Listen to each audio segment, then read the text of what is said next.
هتلعب الضربة الشمال العرضية لكن مقطوعة على وسط الملعب مرة تانية ومردودة وعالية وخطيرة خطيرة خطيرة خطيرة والهدف والهدف والهدف. يا نهار ابيض يا احمد يا جعفر.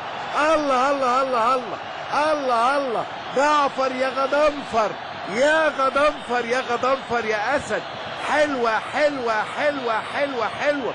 جعفر بمنتهى الاتقان استلمها بمنتهى الهدوء، سددها بمنتهى الروعة، سكنت الشبكة وقالت لها تعالي يا حبيبتي. حلوة حلوة حلوة حلوة. في الدقيقة 43 فرحة جماهير نادي الزمالك وعشاق ومحبي الزمالك.